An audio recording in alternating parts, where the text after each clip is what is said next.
নমস্কার, Rishibani institute of Vedic অ্যাস্ট্রোলজির পক্ষ থেকে স্বাগত জানাই আজকের জ্যোতিষ আলোচনায়। আমি শান্তনু, আপনাদের সঙ্গে আলোচ্য বিষয় বিশুদ্ধ জ্যোতিষ। প্রত্যেকটি রাশি, প্রত্যেকটি লগ্নের রয়েছে পজিটিভিটি। প্রত্যেকটি রাশি, প্রত্যেকটি লগ্ন তাদের পজিটিভিটির কারণে এগিয়ে যায় এবং এই এগিয়ে যাওয়ার পথে তাদেরকে বাধা দেয় বিভিন্ন ধরনের প্রতিবন্ধকতা। এই প্রতিবন্ধকতার একটা বড় উৎস সেটি হলো শত্রুতা।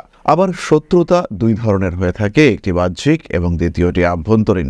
যদি আমরা চলার পথে আমাদের শত্রুদেরকে আইডেন্টিফাই করতে পারি এবং চিহ্নিত করবার পর যদি তাদেরকে এলিমিনেট করতে পারি, সেই ক্ষেত্রে কিন্তু আমাদের চলার পথ অনেকটাই মসৃণ হয়ে যায় এবং বাধা বিপত্তি বর্জিতভাবে আমরা কিন্তু এগিয়ে যেতে পারি একটা সঠিক দিশার লক্ষ্যে। তাই আমাদের শত্রুদের আইডেন্টিফাই করা এটা কিন্তু অত্যন্ত জরুরি। কখনো কখনো আমরা বাহ্যিক শত্রুদের আইডেন্টিফাই করলেও আভ্যন্তরীণ শত্রুদের কিন্তু আমরা চিনতে পারি না।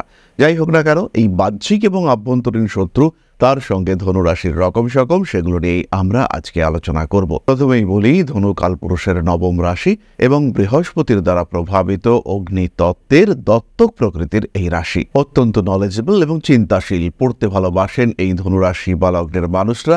তাদের প্রত্যেকটি কাজের মধ্যে একটা চিন্তার বহিঃপ্রকাশ এটা কিন্তু আমরা দেখতে পাই। পরিকল্পিত সুচিন্তিত অবস্থায় ধনুরাশি বা লগ্নের মানুষরা তারা কিন্তু ডিসিশন নিতে পারেন এবং তাদের এই সিদ্ধান্ত সেগুলো কিন্তু অনেক গুরুত্বপূর্ণ হয়ে থাকে এবং জীবনে সমাজে পরিবর্তন আনবার ক্ষেত্রে ধনুরাশির কিন্তু একটা আলাদাই ভূমিকা থাকে। যাই হোক না কেন, আমরা চিনব ধনুরাশি বা লগ্নের মানুষদের শত্রুরা কেমন হয়ে থাকেন। ধনুরাশি বা লগ্নের মানুষরা যথেষ্ট সামাজিকতা বোধপূর্ণ এবং এদের মধ্যে কিন্তু পরস্পরের সঙ্গে শত্রুতা বা মানুষের প্রতি নেগেটিভ থটস এগুলো বিশেষ দেখতে পাওয়া যায় না। ঠিক এর কারণে ধনুর যে প্রচুর বাহ্যিক শত্রু থাকে তা কিন্তু নয়, কিন্তু যখনই ধনু একটা স্ট্যান্ডার্ডে উঠে যান, ধনু যখন নিজের লেভেলটাকে অ্যাচিভ করেন, সেই সময় কিন্তু ধীরে ধীরে আশেপাশের মানুষজনদের থেকে তার একটা দূরত্ব সৃষ্টি হয়। এই সময় শুরু হয় তার মূল শত্রুতা। সুতরাং যখন শৈশব চলে তখন কিন্তু ধনুর প্রচুর শত্রুতা দেখতে পাওয়া যায় না। কখনো কখনো ক্রিয়েটিভিটি, শিক্ষা, জ্ঞান, দক্ষতা ইত্যাদির কারণে শত্রুতা সৃষ্টি হলেও তা কিন্তু একটা লিমিটের মধ্যেই থাকে। এরপরে ধনু যখন ম্যাচিওর হয়ে ওঠেন, ধনুর জীবনে যখন বয়ঃসন্ধি আসে, জীবনে প্রেম আসতে শুরু করে, সেই সময় থেকে কিন্তু ধনুকে মূলত শত্রুতার সম্মুখীন হতে হয়। এটি বাহ্যিক শত্রুতা। রিলেশনশিপের কারণে ধনুকে বেশিরভাগ সময় দেখতে পাওয়া যায় কোনো না কোনো মানুষের সঙ্গে একটা ডিট্যাচমেন্ট তৈরি হচ্ছে, একটা শত্রুতা সৃষ্টি হচ্ছে, একটা বৈরিতা সৃষ্টি হচ্ছে। এটা আমরা বারংবার দেখতে পাই। পরবর্তী বিষয়টি আমরা লক্ষ্য করি কর্মক্ষেত্রে। ধনুর অগ্রগতি সেটি হয় চোখে পড়ার মতো এবং ধনুর যে পার্সোনালিটি, ধনুর যে নলেজ, ধনুর যে পড়াশুনো করবার প্রবণতা, বিভিন্ন বিষয় জানবার ইচ্ছা, এর কারণে ধনুর জনপ্রিয়তা ক্রমাগত বাড়তে থাকে এবং যত ধনুর জনপ্রিয়তা বাড়তে থাকে ততই কিন্তু আশেপাশের মানুষদের সঙ্গে তার একটা দূরত্ব সেটাও সৃষ্টি হতে থাকে। খুব কাছের মানুষ যারা ধনুকে বড় হতে দেখেছেন তাদের মধ্যেও কিন্তু ধনুকে নিয়ে একটা ডিটাচড হওয়ার টেন্ডেন্সি সেটা দেখতে পাওয়া যায়। ধনুরাশি, ধনুলগ্নের মানুষ তারা এই শত্রুতা উপলব্ধি করতে পারেন। এই শত্রুতা উপলব্ধি করবার পরেও তারা কিন্তু শত্রুদেরকে ইগনোর করতে চান না। তারা শত্রুদেরকে যথেষ্ট গুরুত্ব দিয়ে নিজের সঙ্গে চলবার একটা সুযোগ দিতে থাকেন এবং এই শত্রুদের সঙ্গে চলবার মাধ্যমেই ধনু তার দুর্বল দিকগুলিকে খুঁজে বার করতে পারবেন এবং সেগুলিকে রিপেয়ার করতে পারবেন। সুতরাং ধনুরাশি বা ধনুলগ্নের মানুষ তাদের বাহ্যিক শত্রুরা যে ভীষণ অ্যাক্টিভ তা কিন্তু একেবারেই নয় এবং ধনু চাইলেই সেই শত্রুদের উপরে জয়লাভ করতে পারেন। যদি ভয়ঙ্কর মারাত্মক কোনো গ্রহ সন্নিবেশ, গ্রহ অবস্থান না থাকে, যদি আমরা দেখতে পাই যে ষষ্ঠে রাহু রয়েছে কিংবা ষষ্ঠে রাহু রয়েছে এবং বৃহস্পতি দ্বাদশ ভাবস্থ হয়ে কেতুর সঙ্গে যুক্ত হয়ে রয়েছে, এই ধরনের ক্ষেত্রগুলিতে জীবনে প্রচুর শত্রুতা দেখতে পাওয়া যায়। অ্যাক্টিভ শত্রুতা তারা জীবনকে যথেষ্ট ডিস্টার্ব করতে পারে। আবার যদি এরকম আমরা দেখতে পাই যে মঙ্গল অষ্টম ভাবস্থ হয়ে রয়েছে এবং সেই মঙ্গলের সঙ্গেই দেবগুরু বৃহস্পতির সরাসরি সম্পর্ক সৃষ্টি হয়েছে, যেমন হতে পারে বৃহস্পতি দ্বিতীয় ভাবে রয়েছে। ধনুরাশির অষ্টমে দ্বাদশপতি মঙ্গল যেমন বিপরীত রাজযোগ সৃষ্টি করেন, তেমনি সেই মঙ্গল কিন্তু নিচস্থ হয়ে থাকেন এবং সেই মঙ্গলের দৃষ্টি যদি লগ্নপতি বৃহস্পতির উপরে পড়ে এবং যে বৃহস্পতি মকরে রয়েছেন নিচস্থ হয়ে, তখন কিন্তু ধনুকে অ্যাক্টিভ শত্রুতার সম্মুখীন হতে হয় এবং এই শত্রুতা থেকে ধনু কিন্তু বেরিয়ে আসতে পারেন না। চেষ্টা করেন নিজেকে রিকভার করবার, কিন্তু শত্রুদের যে জটাজাল, বেড়াজাল, সেখান থেকে ধনু নিজেকে উদ্ধার করতে পারেন না ধনুর জীবনে কিন্তু বেশ ভালো রকম কষ্ট নেমে আসে। এরকম কয়েকটি স্পেসিফিক সিচুয়েশন ছাড়া ধনুরাশি বা লগ্নের মানুষরা তারা শত্রুদেরকে বিশেষ পরোয়া কখনোই করেন না। তাদের কাছে শত্রুরা খুবই সহজ সরল বিষয় এবং যাদেরকে ভীষণ সহজভাবে ট্যাকল করা যায়। সুতরাং ধনুরাশি বা লগ্নের মানুষদের বাহ্যিক শত্রুদের নিয়ে আমরা যে বিরাট চিন্তিত হব তা কিন্তু একেবারেই নয়। শত্রুতা থাকলেও তাদেরকে ট্যাকল করা যাবে। এবার প্রশ্ন হলো আভ্যন্তরীণ শত্রুতা। ধনুরাশি বা লগ্নের মানুষরা নলেজেবল, ভীষণ ব্যালেন্সড এবং সিস্টেম্যাটিক। এই সিস্টেমে চলতে চলতে ধীরে ধীরে তাদের মধ্যে একটা ওভার কনফিডেন্স গ্রো করতে দেখতে পাওয়া যায়। সবার ক্ষেত্রে না হলেও বেশিরভাগের ক্ষেত্রে কিন্তু এই ওভার কনফিডেন্স এটা আমরা দেখতে পাই এবং এই ওভার কনফিডেন্স হলো ধনুর সবচেয়ে বড় শত্রু। কখনো কখনো অতিরিক্ত আত্মবিশ্বাসের সঙ্গে সঙ্গে সবার প্রতি সাম্য, এইটা কিন্তু ধনুর ক্ষেত্রে শত্রুতা এনে দেয়। আশেপাশের মানুষজন কারোর যোগ্যতা বেশি, কারোর যোগ্যতা কম, কিন্তু ধনু যখন সবাইকে একই চোখে দেখবার চেষ্টা করেন তখন কিন্তু সেই মানুষগুলির মধ্যে একটা দূরত্ব সৃষ্টি হয় এবং সেই মানুষগুলো পরস্পর বিরোধিতায় নেমে ওঠে। তাদের এই পরস্পর বিরোধিতা ধীরে ধীরে ধনুকেও স্পর্শ করে এবং যখন এই পরস্পর বিরোধিতা ধনুকে স্পর্শ করে তাদের মধ্যে কেউ না কেউ কিন্তু ধনুর সঙ্গে বেশ শত্রুতা পোষণ করে থাকেন। কখনো কখনো ধনুরাশি বা লগ্নের মানুষদের মধ্যে একটা অদ্ভুত ইগো দেখতে পাওয়া যায় এবং এই ইগোর কারণে ধনু কিন্তু সবার কাছে নমনীয় হতে পারেন না। ধনুর মধ্যে জ্ঞান রয়েছে, ধনুর যোগ্যতা রয়েছে, তাই তার মধ্যে ইগো থাকাটাই স্বাভাবিক। কিন্তু বর্তমান যুগে, বর্তমান পরিস্থিতিতে নিজেকে এস্টাবলিশমেন্টের দিকে নিয়ে যেতে চাইলে সেই ইগোকে বর্জন করা দরকার। কিন্তু ধনু সেই ইগো কখনোই বর্জন করতে পারেন না। ধনু কখনোই সেই ইগোকে বর্জন করতে পারেন না। আমরা বলবো না যে এই ইগো বর্জন করা উচিত, কিন্তু সুযোগ তো বারবার আসে না এবং যে সুযোগ একবার আসে সেই সুযোগ বর্জন করলে সেই সুবিধা আর পরবর্তীকালে ফিরে পাওয়া যায় না। সেই ক্ষেত্রে আমরা ধনুর এই ইগোকেও ধনুর আরেকটি আভ্যন্তরীণ শত্রু হিসেবে ট্রিট করতে পারি।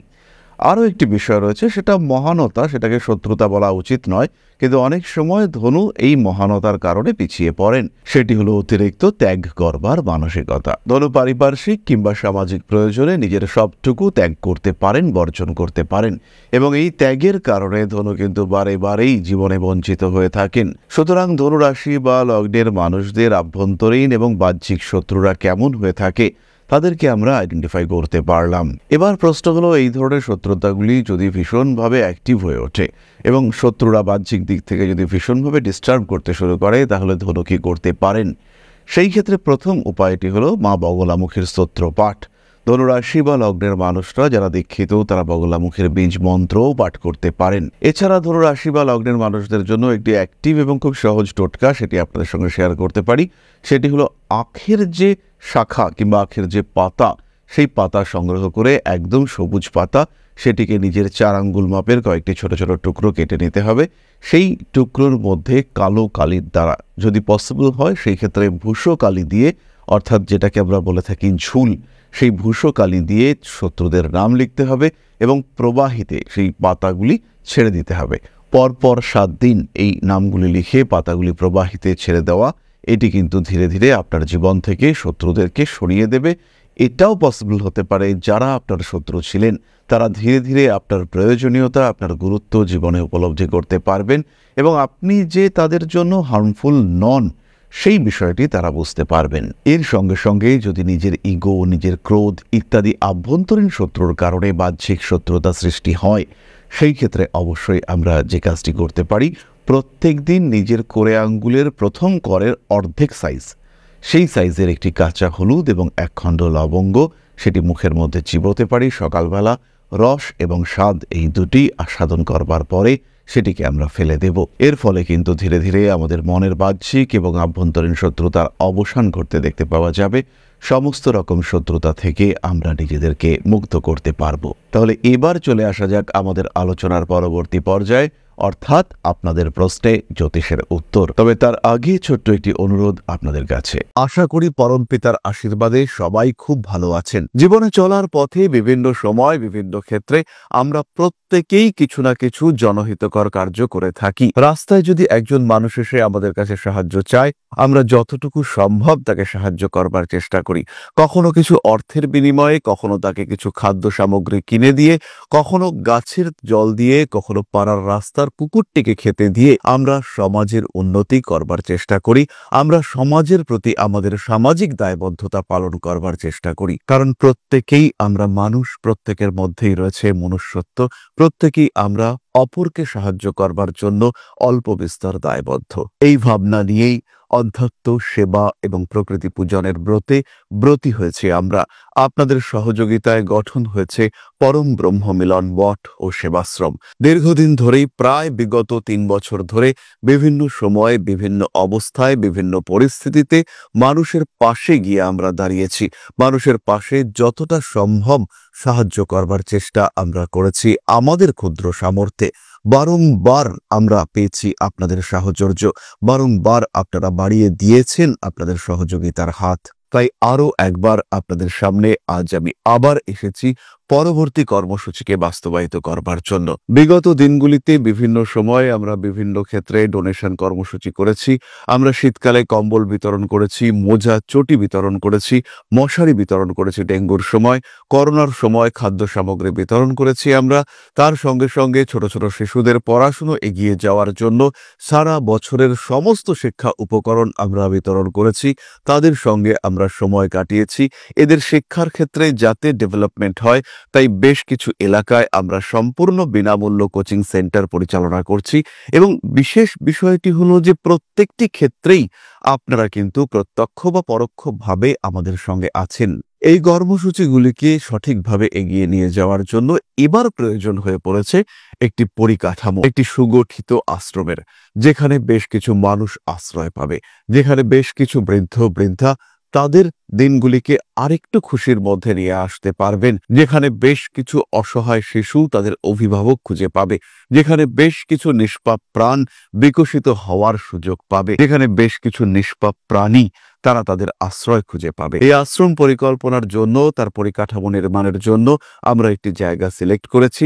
সেই জায়গাটি ক্রয় করবার জন্য প্রয়োজন বিপুল অর্থের, যেটি কেবলমাত্র আমাদের প্রচেষ্টায় সংগ্রহ করা অসম্ভব। তাই আপনাদের প্রত্যেকের কাছে ছোট্ট অনুরোধ, প্রত্যেকেই অল্প অল্প করে এগিয়ে আসুন। প্রত্যেকের বিন্দু বিন্দু অনুদানে একদিন সিন্ধু স্বরূপ গড়ে উঠবে পরম ব্রহ্ম মিলন মঠ ও সেবাশ্রম। আমাদের প্রত্যেকের স্বপ্ন সমাজের জন্য কিছু করে যাওয়ার, সমাজকে উন্নততর পর্যায়ে নিয়ে যাওয়ার এই যে প্রচেষ্টা, এই যে ইচ্ছে, এই যে উদ্যম, এই উৎসাহ বাস্তবায়িত হবে আপনাদের সহযোগিতার মাধ্যমে। তাই আপনাদের প্রত্যেকের কাছে স্বনির্বন্ধ অনুরোধ, যতটুকু সম্ভব, যতটুকু সামর্থ্য, হতেই পারে অতি ক্ষুদ্র সেই সামর্থ্য, কিন্তু এসে পাশে দাঁড়ান। ইতিমধ্যেই বহু মানুষ তাদের যথাসম্ভব সাহায্যের হাত আমাদের দিকে বাড়িয়েছেন। আমরা তাদের প্রতি কৃতজ্ঞ, আমাদের আন্তরিক ধন্যবাদ আমরা জানাই তাদের প্রতি। এবং আপনাদের কাছেও আমাদের অনুরোধ, আপনারাও একটু একটু করে এগিয়ে আসুন। সবাই যদি অল্প অল্প করে এগিয়ে আসি, তাহলেই কিন্তু বিরাট কোনো স্বপ্ন বাস্তবায়িত হতে পারবে। সকলেই যদি অল্প অল্প করে এগিয়ে আসি, তাহলেই কিন্তু বিরাট এই মহান কর্ম বাস্তবায়িত হতে পারবে। একদিন আমার আপনার প্রত্যেকের স্বপ্ন পরম ব্রহ্ম মিলন মঠ ও সেবাশ্রম আধ্যাত্ম, সেবা এবং প্রকৃতি পূজনের এই মহান দায়িত্ব নিয়ে এগিয়ে আসতে পারবে, একটি জায়গা তৈরি করতে সক্ষম হবে। সবাইকে জানাই অগ্রিম ধন্যবাদ এবং শুভেচ্ছা। সবাই খুব ভালো থাকবেন। নমস্কার। প্রশ্ন করেছেন অভি দে, ডেট অফ বার্থ 15-10-2008, সময় 4:30 AM, place of birth Bankura. Please একটু কিছু বলে দিন। প্রথমেই বলি, অভি তোমার জন্ম লগ্ন কন্যা এবং জন্ম রাশি মীন।